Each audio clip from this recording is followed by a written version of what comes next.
Quand on parle d'équipe ou de joueurs street, on pense directement à des joueurs comme Mahrez, Ndombele ou Promesse et encore d'autres. Je ne veux pas faire le bandeur de cité à dire que c'est trop la street dès qu'un joueur un peu racisé fait quelque chose, mais en vrai, c'est quoi un joueur ou une équipe street? Souvent dans la commu foot, on associe ce terme à des joueurs qui viennent de ce milieu et qui ne veulent pas l'oublier. Ce qui est très louable, mais ce terme a aussi fait son apparition dans un domaine qui est assez loin, bon, on va pas se mentir, qui est pratiquement à l'opposé de la rue. Quand on parle d'e-sport, on pense généralement à des geeks qui passent des heures devant leur écran sans sortir de chez eux et pas un Renoir de 1m90 pour 100 kg qui vient du fin fond du 94 et qui met des coups de pression en plein live Twitch. Vas-y. Moi j'étais tranquille dans mon coin, on m'appelle, on me dit je sais pas quoi. Okay. On me dit ouais, frérot, en plus on a 30 ans, on a pas de choses à faire. Alors pourquoi tu viens faire le... Pourquoi toi tu viens le snipe?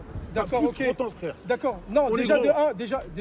Là je pense que vous voyez un peu plus le lien avec le titre de la vidéo. Et avant même que vous venez me taxer de bandeur de cité et blablabla, bien évidemment quand je dis que c'est une équipe ghetto, c'est juste une façon de parler et c'est loin d'être une insulte. Mais je pense que vous allez encore mieux comprendre si vous restez jusqu'à la fin. Et de toute façon, si vous n'êtes pas content, Joël a validé. Salut Joël, je veux faire une vidéo sur l'histoire de BMS et je pense à ce titre l'équipe la plus ghetto d'e-sport. J'aime bien, mais c'est vrai gros.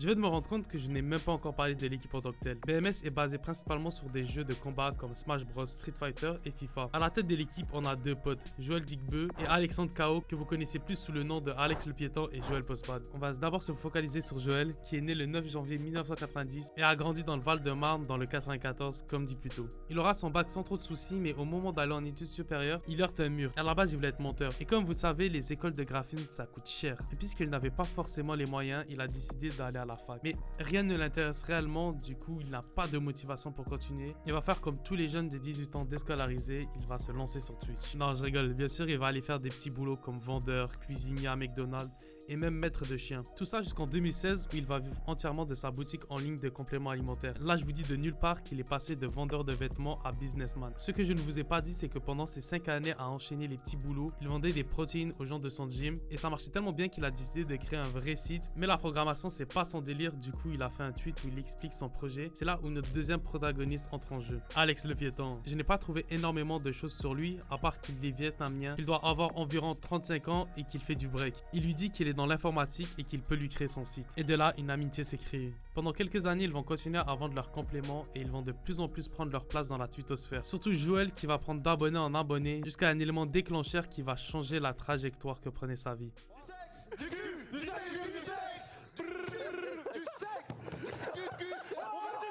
Kameto décide de l'inviter dans l'émission du 30 décembre 2018 comme invité spécial et ensuite comme membre titulaire de l'équipe. Et tous ceux qui s'en suivent, les problèmes avec certains médias, le voyage aux Suez, plein d'autres choses parce que là c'est pas le but de raconter l'histoire de Radio Sec. Avec cette émission, Joël va prendre une nouvelle dimension. D'ailleurs, je pense que pour la plupart des gens, c'est là que vous l'avez connu. Aussi, il décide de prendre Twitch de plus en plus au sérieux où il est le seul être humain normalement constitué à faire des streams sur PES. Bon oui, à première vue, c'est pas le jeu qui peut lui apporter le plus de succès, et bien détrompez-vous. Puisque personne fait du contenu sur le jeu, il devient le plus gros streamer francophone dessus. Et ça, l'AS Monaco eSport l'a bien compris. Et il décide de lui offrir un contrat d'ambassadeur sur le jeu. Et pour rappel, il vendait des prods il y a seulement un an. Vous le connaissez, il ne va pas seulement se contenter d'être un simple streamer. Il voit les choses en grand. Il se permet même de donner des conseils aux plus jeunes. Il devient littéralement leur community manager. On arrive tranquillement vers 2020 et qu'est-ce qui se passe à cette période? Vous l'avez dans le mille, le Covid frappe. Tout est arrêté du jour au lendemain. Bon, je sais pour beaucoup de gens c'était une période difficile mentalement, financièrement et tout, mais on sait quel banger que c'était. Enfin bref, comme j'ai dit, financièrement c'était compliqué dans plusieurs domaines et celui du sport est bien sûr touché. Il n'y a plus de LAN, toutes les compétitions se font en ligne, du coup on voit plus les maillots et du coup les sponsors partent. Mais pour Joël, ça ne change rien. Il continue ses streams jusqu'en mai où c'est là en général où on renégocie les contrats. Et bon, c'est pas mon domaine, j'ai la flemme d'expliquer, regardez cet extrait. Le stream se coupe et avec le jour on se retrouve sur Discord. Donc il y avait Extra qui joue chez BDS maintenant, ouais. Vince qui est chez The Dream. Et à la fin du stream, je leur dis, les mecs, alors ça dit quoi la saison prochaine? Donc t'as Vince, il me dit, ah gars, moi c'est chaud, je sais pas, je vais te prolonger. Je dis, ah ouais, c'est bizarre cette histoire, comment ça tu vas pas te prolonger? Il me dit, je sais pas, ils vont peut-être pas continuer Smash. Ok. Extra me dit, ouais, moi aussi je vais peut-être pas te prolonger.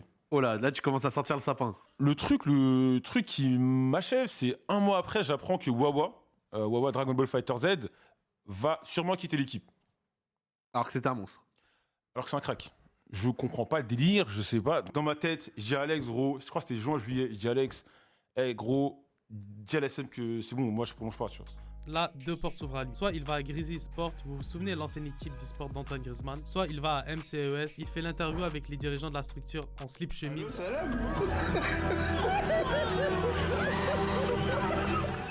Si, l'information est véridique, mais il n'y a pas de réelle connexion avec les dirigeants et on a même un qui se permet de lui dire qu'il fait juste des retweets. Donc bon, bien évidemment, nos protagonistes décident de changer de cap. Maintenant, c'est décidé, ils vont créer leur propre équipe e-sport. Mais pour commencer, il faut trouver un nom.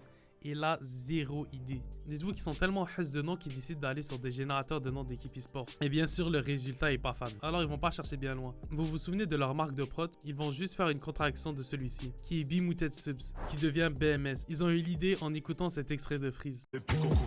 Mercedes, CLS, concurrence, PLS, BSB, 667, Black Mafia comme BMF. Et pour l'anecdote, le slogan était pouce lourd, baisse fort.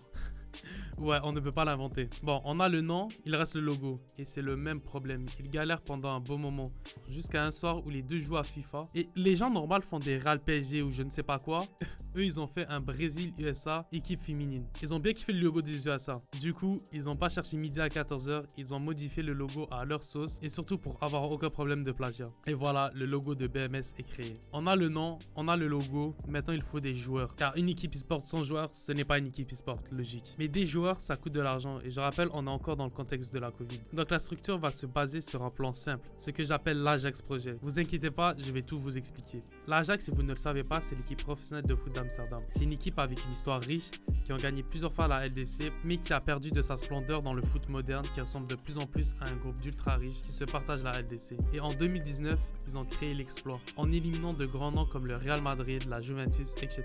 En recrutant de jeunes joueurs prometteurs et en les développant. Donc si vous n'avez pas compris, ils vont prendre de jeunes talents à bas coût et les développer pour les amener au sommet. Mais dans cette stratégie, il y a deux gros problèmes, qui sont si les joueurs se font remarquer par des structures plus grandes, donc qui ont plus de moyens, qui leur font des offres qu'ils ne peuvent pas refuser, avant même qu'ils aient montré tout son plein potentiel avec toi, tu es perdant. Et l'autre gros problème, c'est que tu te mets dans un cycle où les joueurs sont nuls, ensuite deviennent bons et partent. Du coup, il n'y a pas de stabilisé pour faire évoluer ton projet. Donc, ils vont opter pour une autre option. Ah oui, la parenthèse sur l'Ajax Project ne servait à rien, je voulais juste parler d'eux car je kiffe cette équipe. Donc, leur nouvelle strat est de prendre des joueurs et de les faire durer le plus longtemps, même s'ils sont nuls ou qu'ils fassent aucun viewer. Ils sont aux antipodes des structures conventionnelles, car leur but est de créer un réel lien avec le public, de donner une image de grands groupes de potes et surtout de créer une histoire. Là, j'ai le choix en deux directions pour la suite de la vidéo. Soit je parle de leur performance dans différents jeux et events, et en vrai flemme, ou je parle de toutes les anecdotes qui font de BMS une équipe pas comme les autres, et aussi de l'évolution globale de la structure. Je pense que la question elle est vite répondue.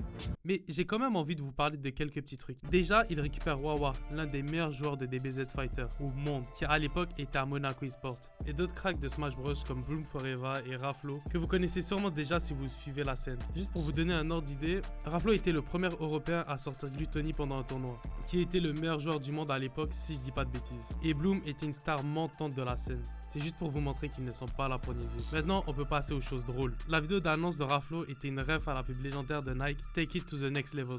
Quelques temps plus tard, ils vont à un tournoi aux USA, mais Raflo n'était pas majeur à ce moment-là, du coup, il lui faut une autorisation de sortie du territoire, qu'il a oublié de faire. Ils ont dû tout faire ça à la va-vite et voici l'image de ce fameux représentant. Ouais, c'est juste Alex avec des emojis par-dessus. Ne me demandez même pas comment ça a marché, je ne le sais pas non plus. Et pour finir avec Raflo, je vous laisse regarder son entrée au top 8, une compétition que je suppose importante, car ça, je n'ai rien trouvé dessus. 暁の T シャツみたいなの着てませんかこれねああ、本当だ。えナルト好きなんでしょうね